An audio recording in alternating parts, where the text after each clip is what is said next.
Hi, everyone. It's a Wednesday, and I am on here to talk about protest resistance to the evil regime that has taken over our country.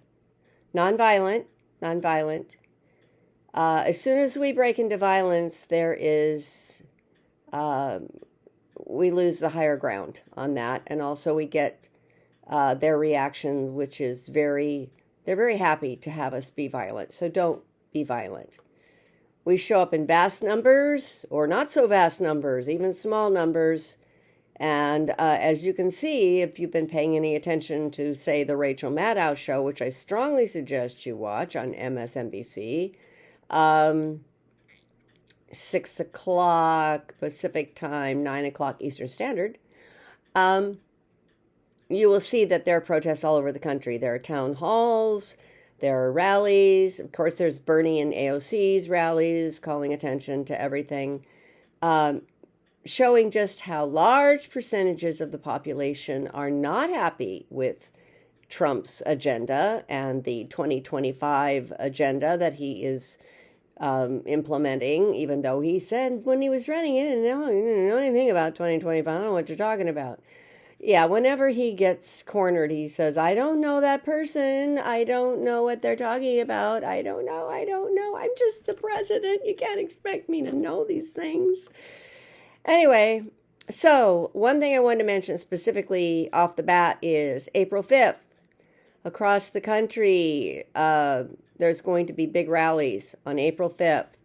And here in LA, if you have access to various areas. There's one in Culver City. There's one in Los Feliz. There's one. There are a few others, and um, I need to tell you how everybody thinks it's like, well, we can't do anything. Well, we have no power in Congress. We're out of power. What can we do?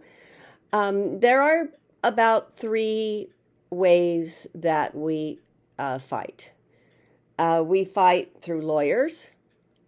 Everyone who is a lawyer, law firms, you guys cannot cave. Trump is trying to silence law firms. He's trying to go after them and make them not support people who are fighting against his agenda. He's doing everything he can to sideline them. If you are a lawyer, this is the time to stand up. This is the time not to think about your bottom line. I know that's a big ask in this capitalistic country to ask anybody not to think about their bottom line, but this is not the time. However, if you are concerned about your bottom line, I think you would get just as much business replacing any business you might lose from people who would support you if you were supporting us, we, the American people, and our fight against injustice and our fight against this burgeoning fascist regime. I always find it's hard to say fascist regime. Fascist regime. Yeah, 3 times.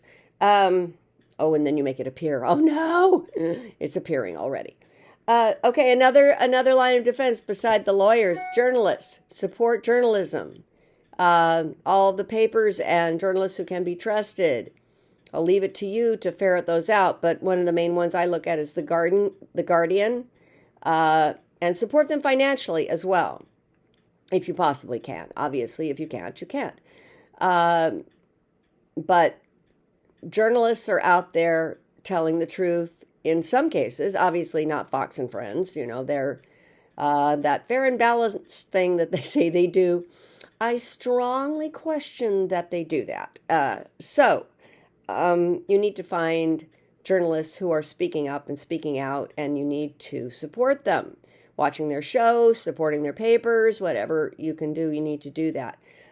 That's our second line of defense and our second way to fight, because democracy dies in darkness. You've all heard the phrase, guys, and that's what it is. If they think we're not paying attention, they do it. As soon as we scream and yell and go, hey, excuse me, you're deporting people to El Salvador? What is going on here? Most of these people, they had well, you know all about that. I'm not going to go over it again. Everybody else has talked about it. You don't need to hear me talk about it. The other line of defense is us. And by us, I mean we, the people who are not happy with what is going on. And that's frankly a huge, huge part of the country. I would say only about a third, I would estimate only about a third of the people in this country are like, rah, rah, Trump. And then there's some other people who are just confused by what's going on and like, wait, I didn't vote for this. And who's this Elon guy? And how come my cousin just got fired from her government job? She was really good at what she did. And how come nobody can get through to the Social Security Administration since they're firing thousands of workers and making everybody go down there in person, whether or not they have easy access to a Social Security office? There are people who are applying for Social Security now, they're supposed to go in person to a Social Security office. And not everybody can do that. As a matter of fact, a lot of people cannot. And they're counting on that. They're counting on them not being able to get there or not being able to do what they need to do in order to apply for Social Security. They're decimating everything that helps the American people, those of us who aren't rich.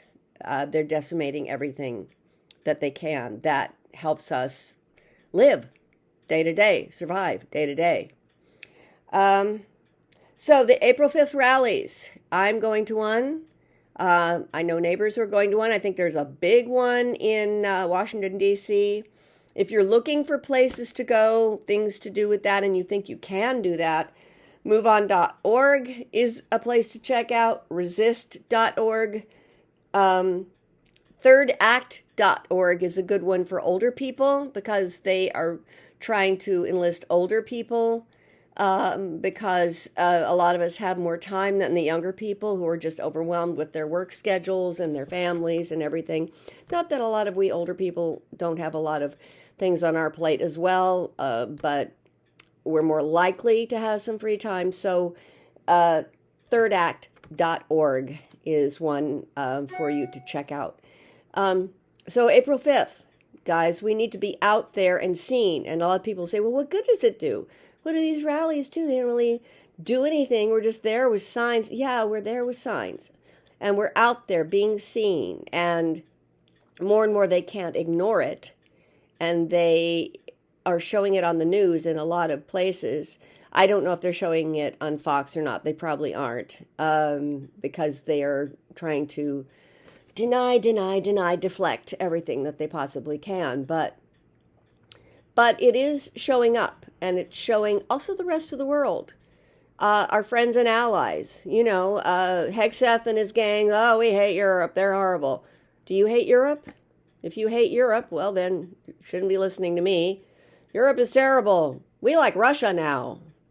If you're of that mindset, then shouldn't be listening to what I'm saying. And we're going to take over Greenland and Canada. Okay? Yeah, so if you're down with that agenda, then obviously you are on the wrong channel. All right, everybody, April 5th, check out some of those organizations. And obviously, a lot of you have your own ideas and probably better than mine. Feel free to put any comments down there of like, you should have mentioned this, Melanie, you should have mentioned that. Feel free to put them in the comments in case anybody sees them. There's only a few people who ever stop by here, so I'm not expecting any massive reaction or anything. But if you have something that you think is helpful, feel free to put it in the comments, unless it's something, mean and ornery, and then don't put it in the comments. All right, have a good rest of your week, everybody. We're on hump day of this endless time that we are spending together. Everybody have a good rest of your week.